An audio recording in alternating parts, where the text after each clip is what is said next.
We are going to let people in progress. And so if we can take down the graphic now, I'm just going to launch in and get started. I don't want to delay this program at all, but I will lay some ground rules of how I really enjoy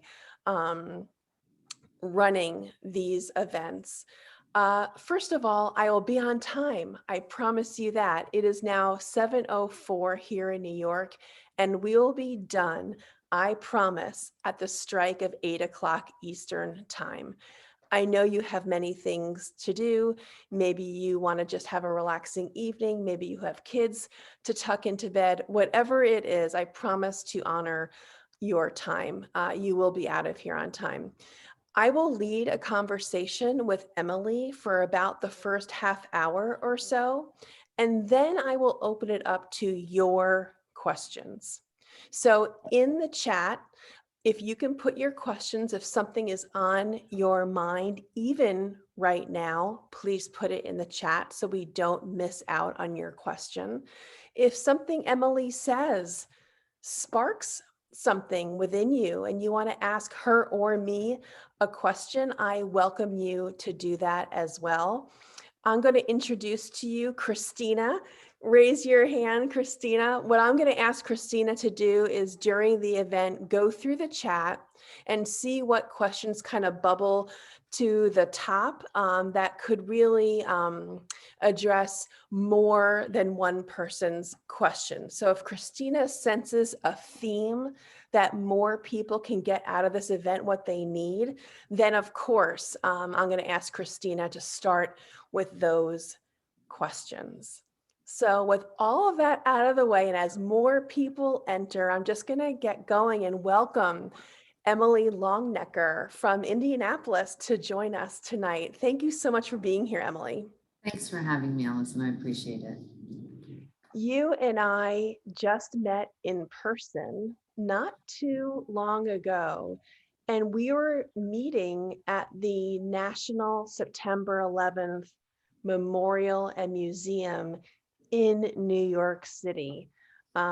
Why did you come to New York? Let's just start there about how we met. Well, I was invited to be part of a documentary of reporters who covered 9/11. And I, at the time of 9/11, was a reporter at WTAJ TV in Altoona, Pennsylvania. And United Flight 93, had its final moments and crashed in our backyard 40 minutes away. So when that happened, I spent about 2 weeks there. Covering the investigation, covering the families, covering the memorials, the town reaction. So it was, I think it really shaped me as a reporter. I've never covered anything since on that grand scale. I mean, we were dealing with an international tragedy and I was, 26 years old. I'd been a reporter maybe for 3 years. And I remember thinking about the enormous responsibility I had in those days. So the documentary that you are just referring to is just brand new. It's about how TV reporters, newspaper reporters, wire service reporters for the Associated Press and other outlets, photographers responded to that day. But also, given this generation, 20 years of thoughtful consideration for how that event has impacted us as a human, as a country, on the global scale. That's also what the documentary explores. Before we go into that, I do want to orient us about what happened in Shanksville, Pennsylvania 20 years ago, this coming Saturday. So United Airlines Flight 93 was taking off from Newark, New Jersey on its way to San Francisco. right. Tell us what you knew of that flight or what you started to learn when the other disasters were already being covered on TV. Was there an immediate knowledge from your memory that you knew this was a jetliner right from the start? No, actually, I remember being in the newsroom that morning, and the Pentagon had been hit by the third plane.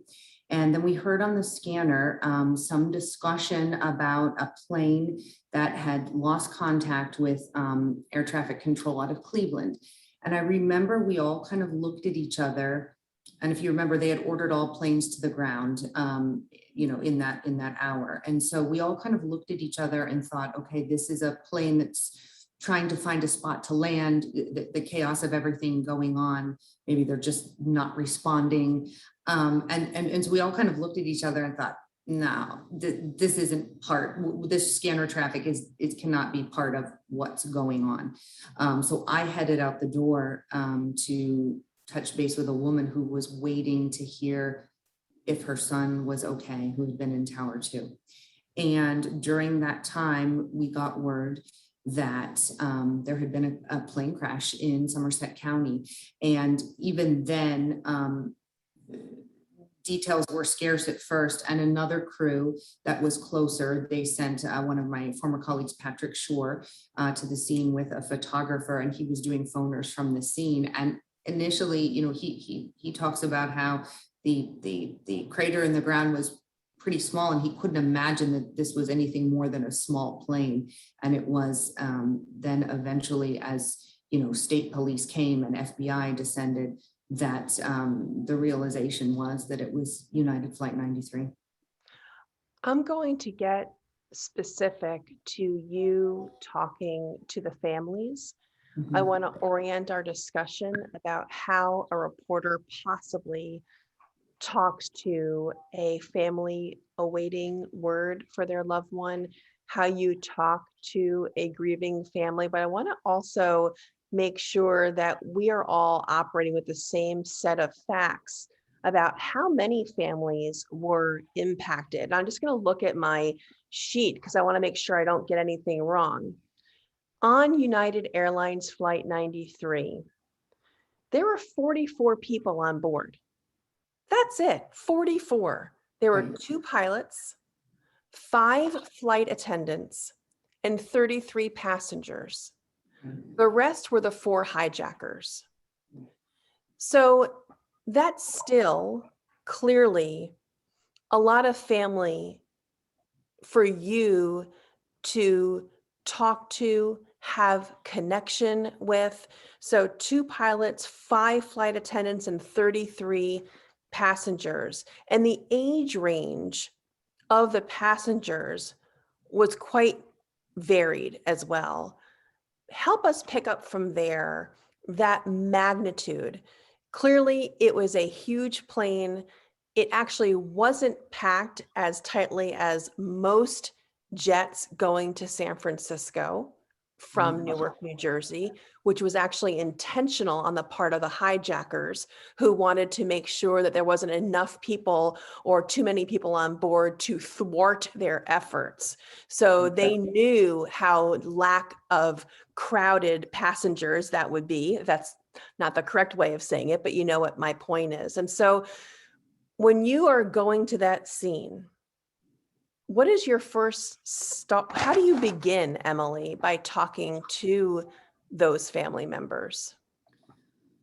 Well, as we talked about before, I just remember thinking, Patrick was initially on the investigation. So then I was assigned to go talk to family members. And I remember thinking, like, how am I going to do this? And I'd only been a reporter for 3 years, and I had covered some stories where people had lost people, but this was just on this massive scale. And at the time, it was a pretty controlled situation. By the time families started arriving, not that first day, but in the second and third day, they brought family to a resort, Seven Springs Resort. And it was basically a pretty controlled situation where we were in a conference room of sorts. There was about 241, I think, family members that came that were in that resort, and they took family to the scene. And I remember being at the scene when the buses came in, and we knew that those were the family members, and there were a lot of reporters, around, but it got really, really quiet. And obviously we got video of the buses coming in, but it was very quiet because you knew like these people were going to see the area where their loved ones had died. But later they had us at the Seven Springs Resort where family could come in and speak if they wanted to. And they didn't right away. And finally, a gentleman named Gordon Felt came in. His brother Edward had been on Flight 93. Edward was an engineer, 41 years old, and had 2 daughters. And his brother Gordon, came up to the microphone, and basically, how I remember it is we just kind of let Gordon say what he wanted to say. It wasn't a situation where anyone was, firing off questions at this man. I mean, you had this sense, or at least I had this sense that you wanted to be gentle with these people because they were experiencing a trauma like no other. So I remember from previous conversations that you were actually relieved that the responsibility for, figuratively speaking, tapping family members on the shoulder for interviews was actually taken away from you, that it right. actually wasn't your responsibility to do that kind of dogged reporting, to Yes. find family members to speak to. I'm curious if you can explain that relief and how that happened. What was facilitated so those who wanted to speak to the likes of Emily Longnecker could? And actually, is that a lesson learned?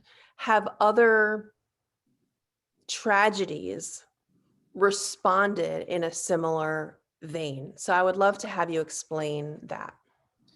I just remember being relieved because I remember thinking, how do I do this? How do I go up to someone and say, how are you connected to this? Or if imagining if somebody was crying, you don't want to approach someone in the middle of expressing their grief, right? But how are you going to tell who these family members were, right? We're in this big resort in this conference center. So, and they had us, the American Red Cross organized it, that I remember, and United 93. And so they had us pretty contained in a room, all of the reporters, kind of waiting. And then I remember that there was a microphone and a table, and family members could come and sit there. And I was relieved. And since then I've spoken to many people grieving the loss of people they've loved in this career, and it's never easy. It's heavy to sit with someone in their grief and in the intimacy of that. There's an intimacy there, and you're almost sometimes, I don't know if the right word is embarrassed, but it just gives you such pause when people are willing to be vulnerable with you and trust you. And I think now, several years into my career, I'm used to that. Back then, 3 years in as a reporter, I'm glad that the responsibility was taken away from me of having to approach someone. I'm not sure. I don't know if it not had been as controlled, if I'm sure I would have done my job, but I was glad that I didn't have to do it in that way. What you're describing is that from your memory, the Red Cross provided a room where reporters can be, and if a family member wanted to speak, then they could choose to do that. I want to flip the conversation a little bit Do you have a sense, and I'm putting you on the spot, I actually don't know if you know the answer to this question. Was there relief for those family members who chose to share? Did you sense a feeling of catharsis to have reporters to speak the name of their loved one alive? Do you feel like there was an emotional release that was of value potentially to those family members who did speak with you and other reporters?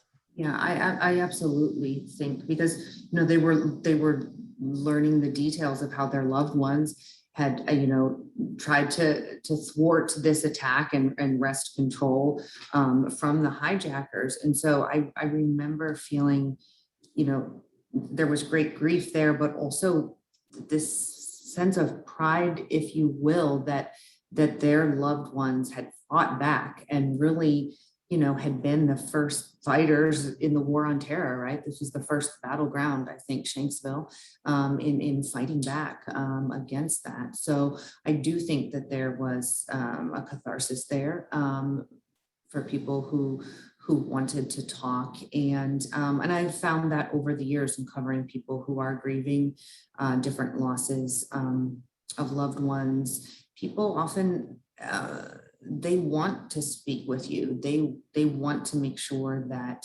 people remember the person that they lost and loved. So it's not always reporters and the press hounding a grieving family, for that sound bite. Not at all. Many times it's the family member saying to us, we want to talk because we want to let you know the facts and how we are feeling about this situation. So You talked about the story that began to emerge as the investigation unfolded about the heroism of the passengers on board United Airlines Flight 93. And we are here because it's been 20 years.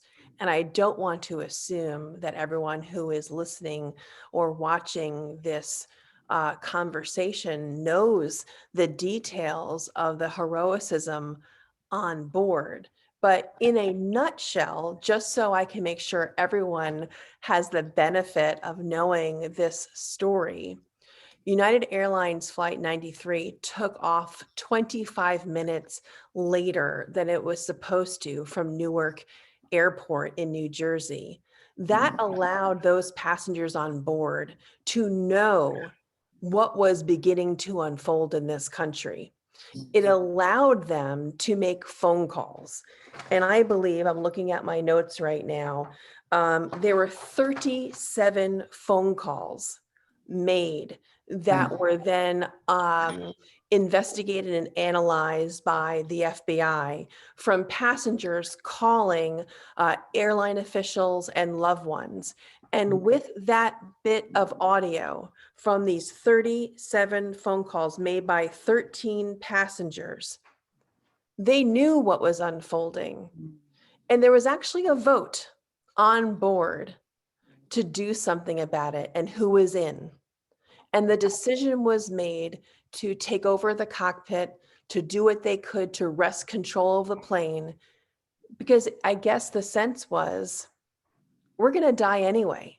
right. And the feeling was that plane was not heading to San Francisco anymore, right? It turned around over Ohio. And the trajectory, just so we all are on the same page, was either the White House or the Capitol.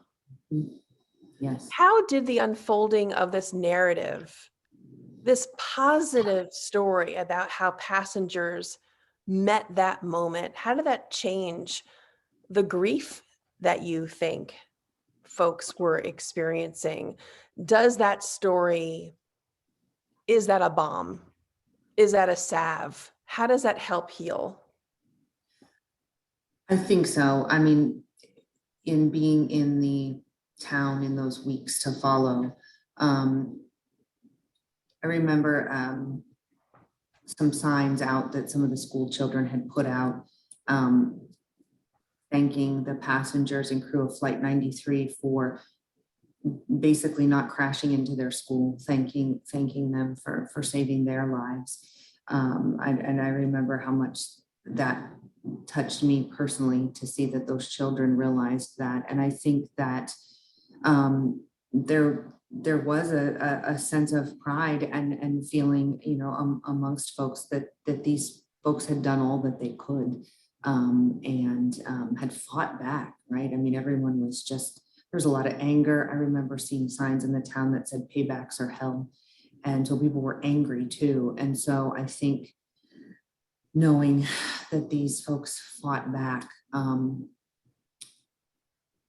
gave some sense.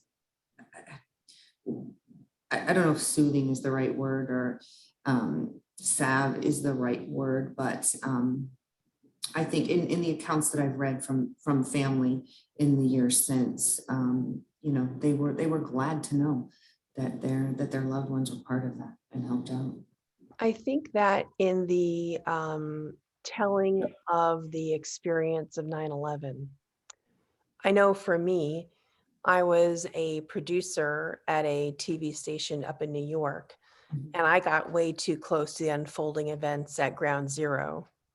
And when that second tower collapsed, I ran for my life and was nearly killed by falling debris, and ended up being taken to the hospital by ambulance, and tubes were put down my throat to help me breathe. And eventually, when I was able to, and the tubes were taken out, I was able to report back to my station live from my hospital bed. There was meaning for me in that.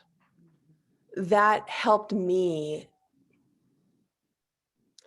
put some parameters onto my experience and allowed me to look at it through a particular lens. It's what gave birth to the book that I co-wrote called Covering Catastrophe, about broadcast journalists who covered 9/11. It's what gave birth to the documentary that we interviewed you for at the 9/11 Museum in New York City. For me, it made meaning. And I wonder, is there a lesson for how we approach talking to the media about our loved one's death? If our loved one died of cancer and a reporter is doing a story about breast cancer or lung cancer, do you find there to be a healingness in telling a story and keeping the memory of your loved one alive? How can we, as consumers of news, control the narrative enough with people like you, Emily, who are telling news stories every day? What is the lesson here from someone who might want to share that grief story with the media? How best to do that, do you think?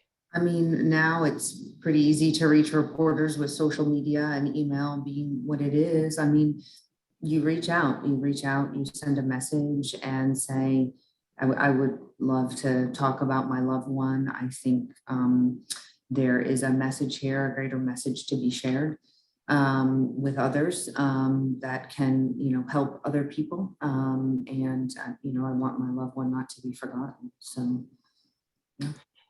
The one part of the United Flight 93 story that we haven't directly spoken about was the speed at which that plane hit the ground. I'm looking at my notes right now, 563 miles per hour. Right, that's correct. And which meant the remains, the belongings, so much were not returned. And that, of course, is very much the case at Ground Zero as well. And I'm wondering what that lesson is, to make meaning from when there's so little that's tangible. And what showed up for you in your coverage from Shanksville, Pennsylvania, when there was this realization there is a crater in the Right. ground and not Right. much more? Right. I mean, and that's what we said. And that's what we saw. And I do remember looking also at the tree line that was burnt, and you could see paper and items hanging in the tree. And there's a horror in that just goes through you as a human, as you realize that these are people's belongings, or it hits you. I think that I remember in looking back at some of the coverage, I mean, I think we were respectful, but I mean, we did say there's really not much left here. And there wasn't. I mean, in the the accounts that I've read, since, I think, I'm trying to remember what the percentage was of items or whole items that they were able to recover. And I was reading, a sister of one of the victims was talking about how they got a binder, I think, 6 months later, with perfectly cataloged of items that were found, a flip-flop, a shoe, a pair of pants, and how difficult that was to think, like, that she was looking at items belonging to someone else while people were looking at items perhaps that had belonged to her brother, so. I recall after both of my parents died, both being overwhelmed by their stuff, Mm, their belongings, mm, not knowing what to keep, what to give away, what to hold on to, what to maybe give to relatives and friends, neighbors. And of course, once you don't have those items, once you right, don't have that tether, then what you do have, I guess, is the ability to share, and the stories and the belongings that they left at home. And I'm mhm. wondering what you remember of your coverage in the days and the weeks afterward. Were people bringing items to the crash site for hopes of identification? Were they bringing items to the crash site because they're kind of talismans for their loved ones? I mean, these possessions are such important connectors to those who have died. And I'm wondering if that showed up for you at the crash site in Pennsylvania. I know that just in coverage of the investigation, um, the coroner talking about that they would, need DNA from family members, to be able to identify if there were remains that were able to be identified. I remember townspeople bringing items, flowers, candles, teddy bears. I don't remember watching any specific family members bringing something to the site. They kept us pretty separate from them, unless unless the family members wanted a connection. So it wasn't any kind of situation where we were following someone around as they were, processing the scene. I want to talk a little bit about commemoration Mm, and the memorial at the mm, Flight 93 site. Before I do, and I know you just came back from Shanksville, I want to remind folks that in just a little bit, I'm going to pause my conversation with Emily, and I want to invite you to ask Emily your questions or ask me a question that is on your mind. Please do put it in the chat. We can all read it, or if it's private and you would really rather send a message privately to Christina, you could see her there. Please do send her a message, and that way you can ask your question without your name being shared. I know sometimes it's a little bit intimidating, or maybe it's a private question and you prefer to keep it that way. That's fine. Um, I know for sure Emily would welcome you to stay engaged. The anniversary of 9/11, of course, is not today, it's on Saturday, but you could stay engaged with Emily on social media like I do. So Emily is on Instagram, she is on Twitter, she is on Facebook. You are everywhere. So am I. So please do take advantage of getting into a conversation with us, because even tomorrow and the next day, this is going to be a nation who is going to be really talking about 9/11 in new ways. 20 years. I mean, that is a generation, literally. And I feel like we have a responsibility to share this story for the kids who are either too young to remember these events themselves, or maybe they weren't even born. By the way, like my daughter wasn't even born on 9/11. So again, Emily, I'm so grateful for your time. And so I think Christina is going to put the social links so people can stay in touch, Emily. And I see you already did that. Of course, Christina, because you're so on the ball. So thank you for doing that.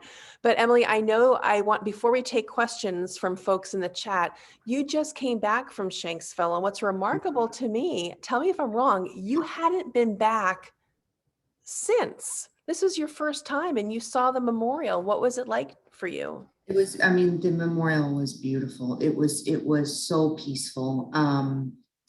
My old station, WTAJ TV in Altoona, invited me back along with my former colleague, Patrick Shore, and we drove down to Shanksville together. And a reporter at the station now, a young man who was, in grade school, when September 11th happened, he interviewed us about our coverage and about being there, and our thoughts of that day and those weeks that followed. It was peaceful. I was glad to be there. I hadn't been back in all these years. I'm not sure.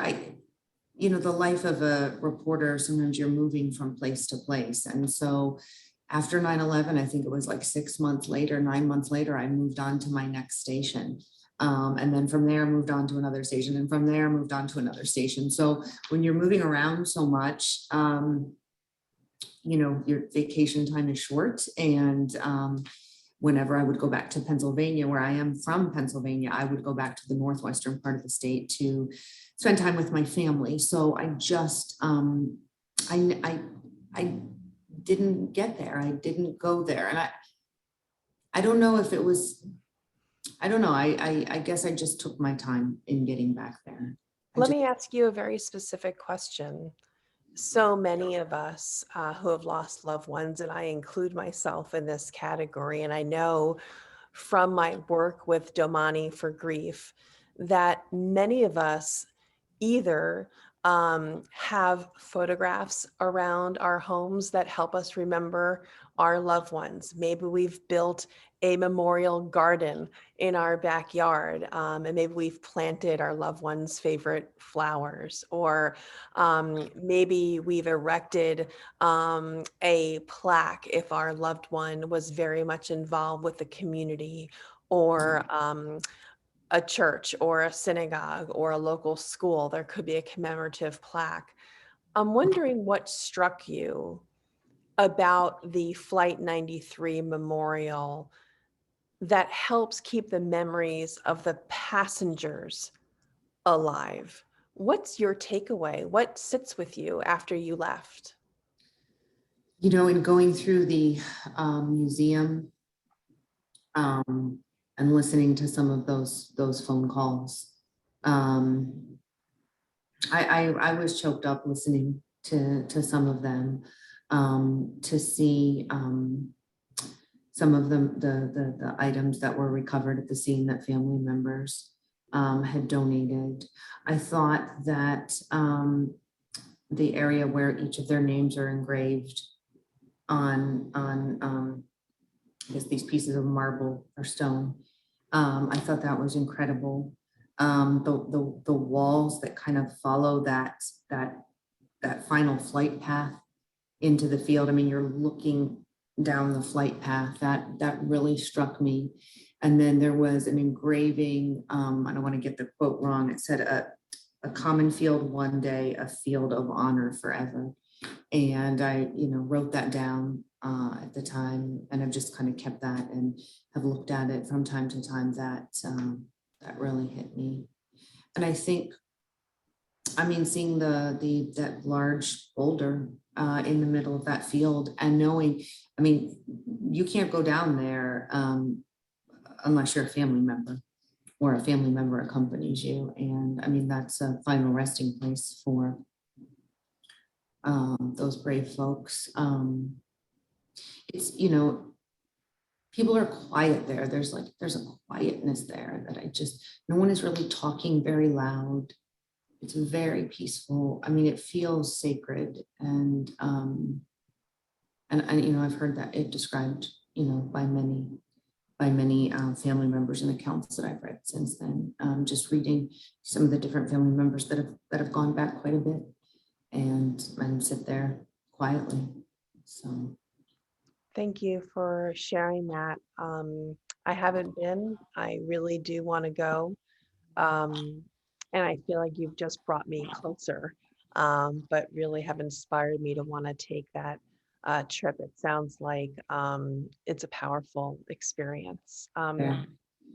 Christina, I want to toss it to you to go through the chat and see what questions are bubbling to the surface for you to maybe ask Emily or me if the need be, and let's pivot to our guests.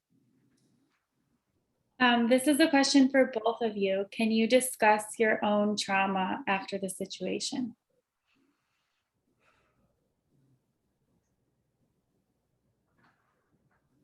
Emily, I'm going to let you go first. Yeah, I think there was trauma.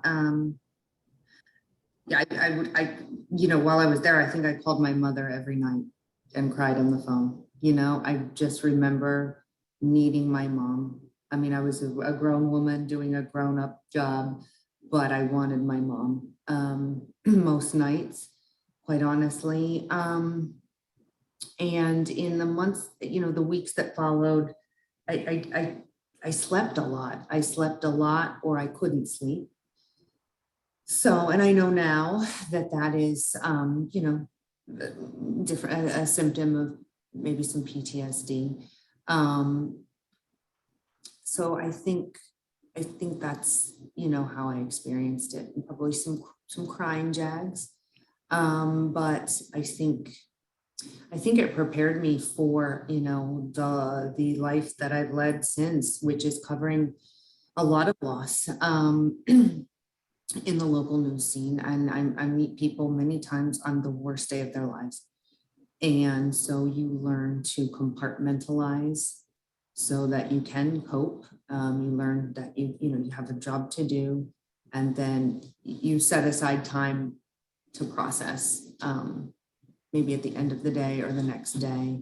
I'm a runner, so I run a lot and, go through things in my head a lot. So, and of course, I pray as well. My story is very specific. I was working for WNBC TV. I for sure suffered PTSD. Employees were encouraged to go seek support, which they provided, which I did. And it was the therapist who recommended that I write down everything that I had witnessed, everything that I had been experiencing. And the thought was, and I hate to be so blunt, but here we go. So mute me if you don't want to hear the next part. I'll give you a thumbs up when I'm done. When you're sick to your stomach, let's say with food poisoning, and you throw up, that's your body purging out of your system whatever it is that's making you feel queasy. In the same way, the therapist was telling me to vomit, but with my words. to make me feel better. And okay, that part's done. If you don't want to hear, yeah, come back. And so for me, that helped. And the seed, the kernel, the reason why I wrote and co-wrote, I was a co-editor of Covering Catastrophe, the book, is because I knew that if it was good for me, it was going to be good for the colleagues I knew and the colleagues I have not yet met, the other reporters who covered 9/11. And so that made that experience meaningful to me to have that book. And that then gave birth to the documentary that we just released for the 20th anniversary, reporting 9/11 and why it still matters. And a companion piece, the 20-part series of women journalists who covered 9/11 and telling their stories, because of course the media landscape has changed so much for women in journalism in the last 20 years. So for me, my long-winded answer is yes, I suffered PTSD. Yes, I got treatment. The treatment was writing as a way of purging. And it's put me on this trajectory of telling this story in many different forms. So back to you, Christina. Another one for you, Allison. Can you talk about how New York City healed, both physically rebuilding the city and emotionally as a community? Yeah, that's a really good question. Downtown, the physical nature of downtown Manhattan has been completely altered.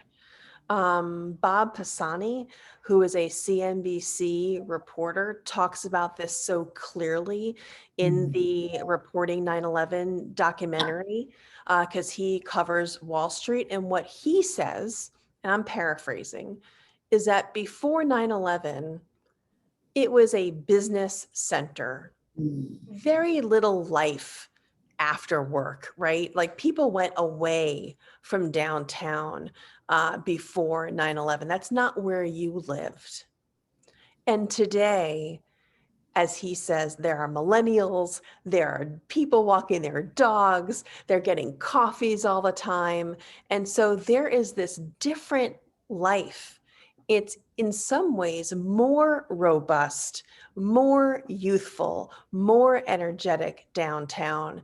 And that's just within that radius. And so there has been this incredible healing that comes through the physical reconstruction of that site. And that's been, as someone from New York, that's been a powerful process to watch and really very heartening.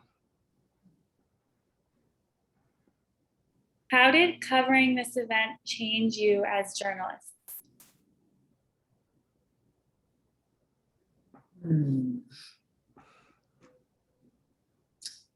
Well, I think I'd only been at it 3 years when this happened. So I was still coming of age as a reporter. So I think that, I think it just shaped how I saw the world. And I think it shaped,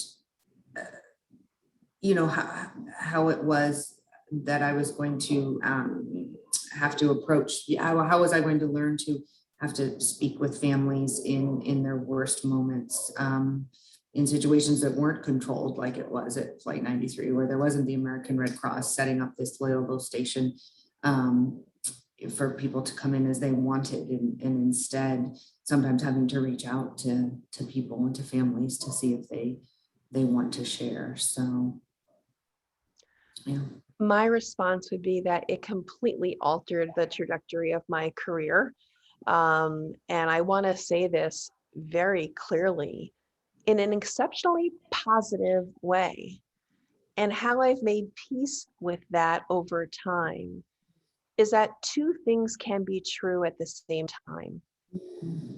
The worst can happen. I almost died that day.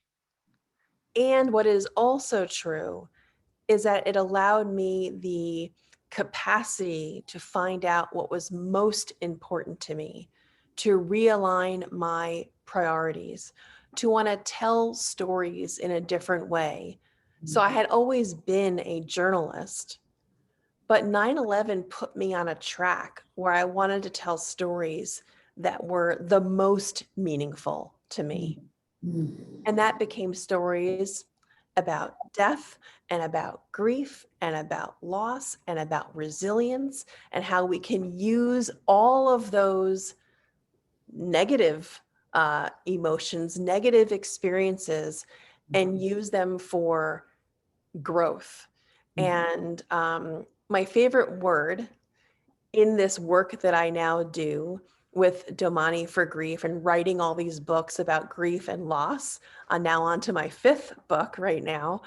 My favorite word, get ready, it's simple. It's the word and, A-N-D. And 9/11 was awful. Never wish for it to be repeated. Would want those 2,977 lives back in a heartbeat. And my life pivoted that day to do something that I found and still find incredibly rewarding and gratifying and meaningful. And so the word and shows up a lot in the work that I do with grieving families. People who don't want to give themselves permission to be happy after a loss. People who feel guilty about laughing, having a good time, going on vacation. By embracing the word and, it doesn't discount the loss. It's just in addition to it. And so that's how I have definitely shifted. On that note, could you talk more about survivor's guilt? Let me know if you want to take that on, Emily, or I'm more than happy to. I mean, it was, I don't know if it was like 6 months later or 7 months later, I got a call to be interviewed for a book, Women Journalists at Ground Zero. And I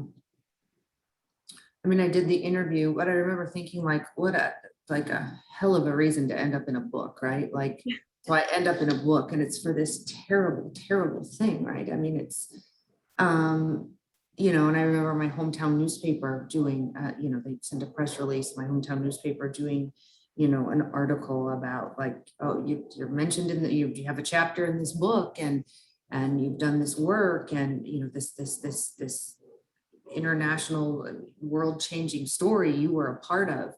And you feel, and it's a defining moment in your career, and you feel awful that there was that moment that all of these people lost their loved ones and lost their lives, and that the world was changed forever. So I remember feeling some guilt just about that, about being recognized for my work there, because at the end of the day, I was, doing my job, what they sent me to do. And I wanted to do it. I believe very much in the fourth estate, and people wanted to know, I've read some accounts from families that of the victims from Flight 93 who wished, they felt like there wasn't enough coverage coming out of Pennsylvania in those early weeks, that everything was more focused on New York and Washington. And all I can say to that is, it was on lockdown. I mean, they had a pretty tight situation there. So I find that to be another thread altogether, which is that so often we collectively blame the media for putting microphones in people's faces at the worst time. And what you're describing, of course, is that there are families in Pennsylvania who thought their loved ones were getting short shrift Right. because of what was happening at the Right. Pentagon and New York City. Right. And right. And in the meantime, we wanted to be obviously as respectful as possible. And, we had these certain parameters in approaching. I think I have to wonder, it would be completely different today now with social media, right? You would have, as you would be getting the lists of passengers' names, you would be, plugging their names into Facebook and seeing who their friends were or family or whatever.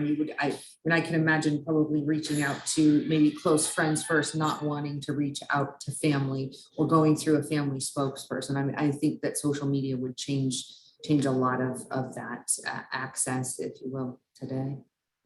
I want to say, as it is now, we have 6 minutes left, and I want to remind folks about the resources that are available on the internet, including Domani for Grief. This is a tough conversation, and if you feel like you need support, I don't want you to feel like the end of this conversation, you're on your own and, nice to see you here for the hour, and then that's it.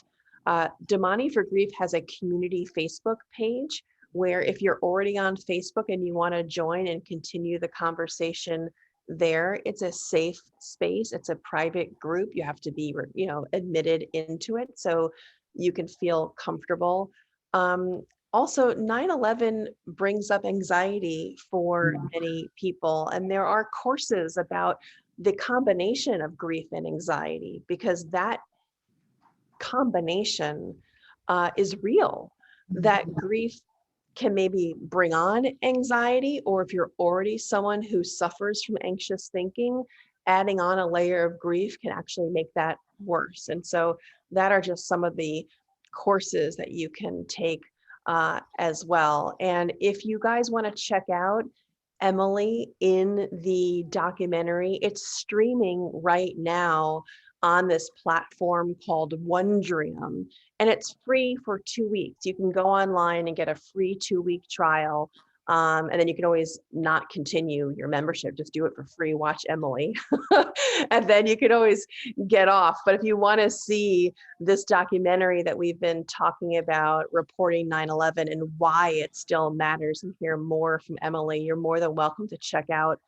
It's a 2-week free trial. And I think tomorrow we'll send out an email and we'll give you those links too, if you can't capture it here in the chat. So don't worry about writing it down right now. But in the 4 minutes we have left, let's do a little lightning round, Christina. Are there any last minute questions that Emily and I can do really quick to make sure that we're getting to the most questions possible?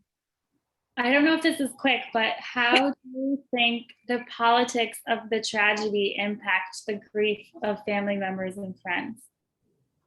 Wow, I don't know. Let's skip that one. I don't want to go into politics. Yeah.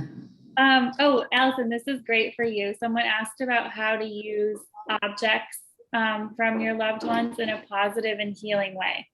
Oh, that is one for me. I love that one.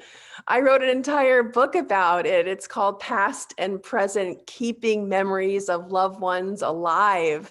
I mentioned before that both of my parents died relatively young. I was a young adult, and keeping their objects a part of my life was not only important for me personally, but to try to make my children know who their grandpa is and who their grandma is. I wanted them to have a relationship with my parents, their grandparents. And so for me, I love the opportunity to transform objects so they become meaningful to you. And I know in 3 minutes, I can't give you all these different ideas, but I'll give you one quick one because it's kind of easy to explain. But I have 85 ideas in my book, Past and Present. You didn't stick this question in here for me, Christina, right, as a plug for my book, but okay. Anyway, I have 85 ideas in this book, and one of them is that my father wore neckties all the time to work. And he wore awesome neckties, different colors, different patterns, and they were beautiful, some more so than others, but they just told a story. And Because he passed away actually the Friday of 9/11. So 9/11 was that Tuesday. My father died that Friday, unrelated to 9/11, but that was my week. Um, we saved all my father's neckties. And what we did, because I am not talented at all in the sewing sense, I gave my father's neckties, a huge garbage bag full of my father's neckties, to a professional quilter. And that quilter was able to cut little pieces of my father's neckties into this beautiful wall hanging. And when my kids were young, I could teach them their colors by pointing to my father's neckties. And when they got older, I could then share stories about where I remembered their grandfather wearing those neckties. And by the way, I really made a concerted effort, especially when my kids were young, to talk about my parents only by saying your grandma, your grandpa, because kids learn so much better about those loved ones that you want them to remember if you make the relationship about them and not about you. So I didn't talk about my mom and my dad. I talked about their grandma and their grandpa. So we have 1 minute left. And so in that 1 minute, I want to give a shout out to Emily Longnecker. You are a light, and I am so honored to have met you through this process of creating this documentary. Thank you for coming to New York to sit down with me for that interview. Thank you for doing this Zoom, also for Domani for Grief. I'm so grateful to you, Emily. Thank you, Allison. I'm grateful right back at you. Thank you. I really have appreciated being able to talk about this all these years later with someone who got it, who understood it. So thank you. And I'll be thinking about all of you this Saturday for the 20th anniversary. And as promised, we are out of here on time. I wish you peace now and especially on Saturday. And thank you again for being with us tonight. And thanks, Christina, for all your help. Thanks, Christina. Bye-bye. Thanks, everybody. Bye. Bye-bye.